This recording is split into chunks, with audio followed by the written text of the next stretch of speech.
UP और उत्तराखंड की खबरों के लिए एबीपी गंगा को सब्सक्राइब करें और बेल आइकन दबाएं। तो टुंडला का हाल आपने देखा और चलिए अब बात कर लेते हैं अमरोहा की नौगावा सादात सीट की। ये सीट भाजपा सरकार में मंत्री रहे चेतन चौहान के निधन से खाली हुई है और मैदान में उनकी पत्नी संगीता चौहान है।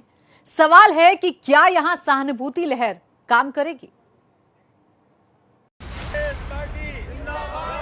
यूपी की जिन 7 सीटों पर उपचुनाव होने हैं उनमें अमरोहा की नौगावा सादात सीट भी शामिल है। ये सीट भाजपा सरकार में मंत्री रहे चेतन चौहान के निधन से खाली हुई है, लेकिन इस बार भाजपा के लिए भी इस सीट पर जीत को दोहराना बेहद मुश्किल होगा, क्योंकि इस उपचुनाव में लाठी बाकी और सहानुभूति का तिकड़म देखने को मिलेगा।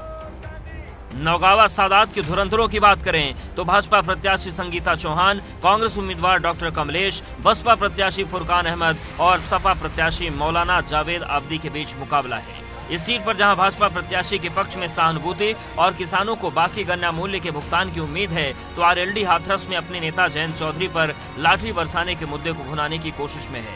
सपा की हमेशा से मुस्लिम, यादव और अन्य पिछड़ से उम्मीदें हैं, जबकि बसपा को भी मुसलमानों और अपने कैडर के वोट बैंक से आशा है।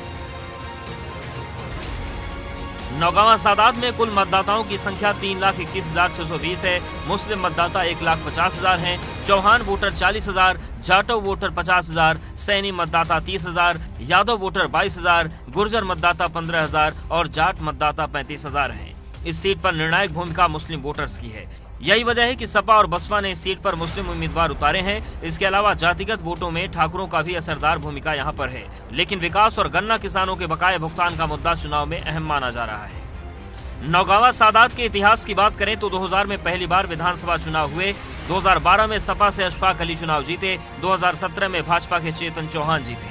नौगावा सादात विधानसभा सीट पर अधिकतर मतदाता गन्ना किसान हैं, जो कृषि कार्य से जुड़े हुए हैं, जिनके लिए गन्ने का बकाया बड़ा मुद्दा है, तो वहीं छोटे कारोबारी भी हैं, जिनके लिए रोजगार बड़ा मुद्दा है। जहां एक तरफ भाजपा चेतन चौहान की निधन की सहानुभूति से उनकी पत्नी संगीता चौहान के जरिए जीत को दोहराना चाहती है, तो वहीं दूसरी पार्टियां जाति समीकरण, विकास और बेरोजगारी के सहारे जीत का स्वाद चखने की पूरी कोशिश में है। अमरोहा से उबैदुर रहमान की रिपोर्ट, एबीपी गंगा।